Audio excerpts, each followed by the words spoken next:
India and Bharat were two names. So I don't see the point of saying Bharat. Bharat has always been Bharat. I spent better part of my life as a filmmaker going to court, fighting legal battles. I think there is a renaissance in Indian filmmaking, both in fiction and documentaries. Anand sir, thank you so much for your time today, for agreeing to chat with me. Yeah, you're welcome. मैंने film देखी आपकी कल, and in the whole audience there was nary a dry eye. In fact, one lady who asked you a question also could barely finish her sentence. She was so overcome with emotion. Are you seeing that happen after every screening of The World This is Family? This is my first screening, so I have this. So I hope it happens everywhere. I mean, not that I want people to cry, Yeah. but and I hope they're not crying out of sorrow. They're crying because something moved them, and ji. it's maybe a positive tears rather than negative tears. The older we get in life, and now I'm in my mid-30s, there is a little bit of nostalgia that I can say that I have now at this point in my life. And you look back at how your parents shaped you, and you don't even realize that the shaping was happening until you reach a certain point in your life. Yeah. Through your film, we can see that you clearly had a beautiful relationship with both your mother and your father. At what point in your filmmaking journey did you get this niggling thought first in your mind that you wanted to do something with them as a filmmaker? You wanted to put them on film? No, not as a filmmaker. Actually, as they got older, I just wanted to preserve them for myself. So I was filming with, in that whole period that I made this film, I was actually making I made three other films. I made War and Peace in 2002. I made Jai Bhim Comrade from 1997 till 2011, so it took a 14-year time period to make Jai Bhim Comrade, and I made War and Peace also in that same period. Yeah. And then I made Reason, which took almost 4 years. So right up to 2018, I was making other films as a priority. But I had like a B camera that I was not using, or it was something or the other, some equipment was lying around at home. So I filmed my family in that, just like home movie footage. Yeah. So over time, after my parents had passed away, I started looking at the footage. And also when I was filming them, at some point I decided to talk to them and interview them. So that's when I realized that there was a story here that other people could benefit from also, not just as a home movie, but there was some oral history. Yeah, because it's not just a history of your family, there's also a history of the freedom struggle of the country. It's a history of the people who fought for independence. A lot of whom did not get written about in history books. Did not get written about. Is that also one of the attempts of this film? Even my own uncles are hardly written about because they didn't want to be written about. They actually self-erased. They didn't. My one uncle who was a socialist who was underground in 1942, and he actually renounced politics. He thought that it was all waste of time, and he became a Krishnamurti follower and was looking inwards, and so he wouldn't talk about politics. And my other uncle, who was a Gandhian socialist, he didn't give up politics altogether, but he did social work afterwards. He did. With this film, are you also trying to bring these stories and keep them for posterity, so maybe people will watch The World is Family and know about the contributions of Anand Patwardhan in the it's not I don't even want them to remember my uncle in particular. It's not like people get their family histories written and to put it on a book on the shelf. No, I'm not interested in that, but I'm interested in the whole era. Of not just my uncles, but everybody. The fact that everybody who fought for independence, they have no voice today. Today, what's happening in our country is the exact opposite to what the people who are fighting for independence were fighting for. They were fighting for a socialist, democratic, secular India, which is exactly what the people in power today are fighting against, trying to destroy. They even openly say now they want to change the constitution. The name of the country. They change the name of the country. The name of the country they're not changing. Actually, India was always Bharat. India and Bharat were two names. So I don't see the point of saying Bharat. Bharat has always been Bharat. But they're changing. What they actually are changing is the constitution of India. They're changing the ethos they're given being anti-Muslim now is acceptable like it never was before. I mean, there was some anti-Muslim feeling in India, but it has now been given legitimacy by the people in power. And the very people who killed Mahatma Gandhi are in power today. And they're rewriting the history. They're actually, seriously, if you look at the history books, in future you won't even find Nathuram Godse mentioned.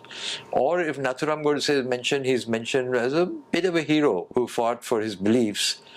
And certainly Savarkar, who was the mastermind of Gandhi's assassination. Godse was only the trigger person. By the way, all of this is not in this film. I'm just giving you background of what is going on today, the rewriting of history. So with The World as Family, are you hoping that your viewers are going to want to get to learn the things that are being taken away from our history books? When people come to The World as Family, that it piques their curiosity and they want to know who this guy was? And I hope that people understand what the era was about and what the movement was about, what the Dandi March was about, how people throughout the country were selling little bits of salt to defy the British. And now we're selling the whole country. Mr. Adani has been already given the entire country, and then we're selling it to all the foreign powers, and that's why they love India so much, because even if we do human rights violations every single day, neither Biden or Sunak or anybody cares, because India is a big, murgi for them. There is like the world's biggest population,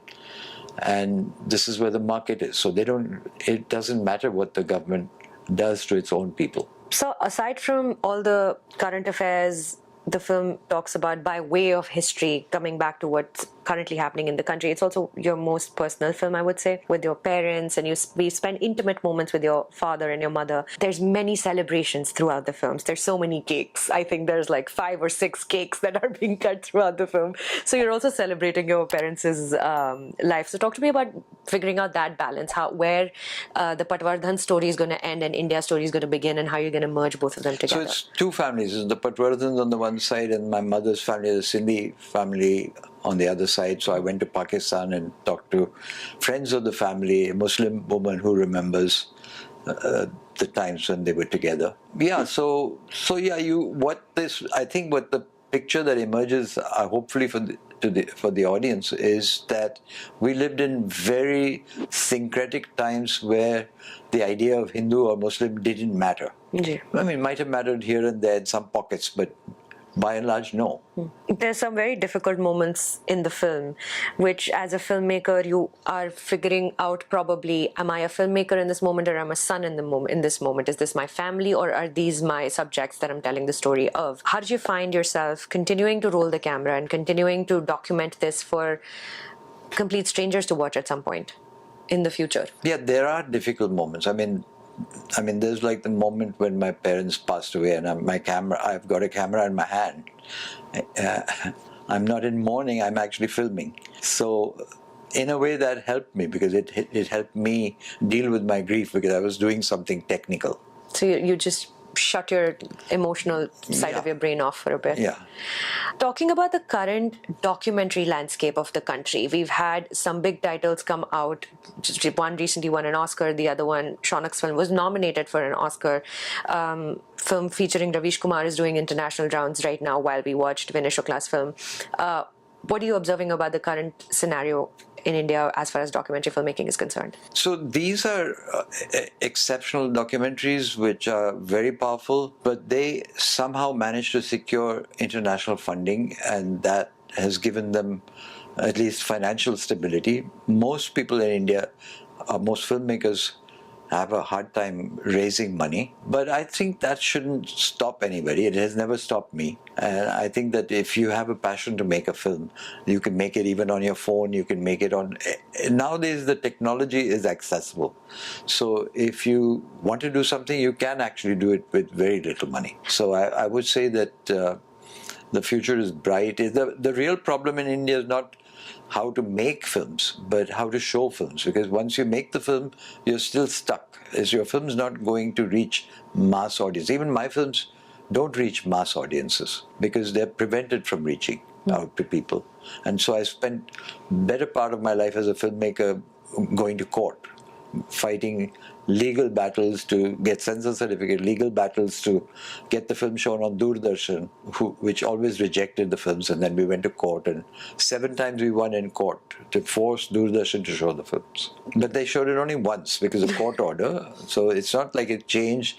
Yeah, that's the tragedy of these films, is that they haven't changed the political reality of the country. Yeah. This is not your first time at Toronto. This is a film festival that you've been at before, you've had a relationship with before. What is it like bringing your movie to the Toronto Film Festival and interacting with the audiences here? This is my 4th Tiff. I mean, I think the first one was with Ram Ke Naam, and then Father, Son and Holy War, Reason, and then this one. And also I've been to a few times to the Hot Dogs Festival in Toronto. So I've been to Toronto festivals quite often. But people don't have memories. It's not like the audience remembers what was done 5 years ago. So each time is reinventing the wheel. You still have to get the public in. For a person who wants to make documentary films in India, for a young person who's still in film school, perhaps wondering and who's looking up at Anand Patwardhan and how his career has panned out and perhaps hoping to learn from you, do you think film festivals are a good way to do that? If you make a film, reach out to people in film festivals and start your journey there? Yeah, film festivals are definitely a necessary part of getting the film out, because once the film, I mean, for me, the film festivals have given me some kind of protection, because it's hard for the government to crack down on me. And they crack down on the films, but they don't physically crack down on me. Because my films are known, and that has given me some kind of protection. So I think it's like kind of like a shield around you. Something like that, in the sense that. And also class and caste. I mean, let's be honest about it. If I was a Muslim or a Dalit, I wouldn't be able to make any of these films. No. Lastly, I'm going to ask you a kind of a frivolous question. Please pardon me. Do you watch I would be able to make them, but I would not be able to show them. You would be able to make the film, but you won't. I might be able to make them. In fact, there are very powerful films being made even now. I saw recently a film on the Aligarh Muslim University incidents, which are horrifying, which was made by a Muslim filmmaker. Wonderful film, but it's not like going out there everywhere. It's not.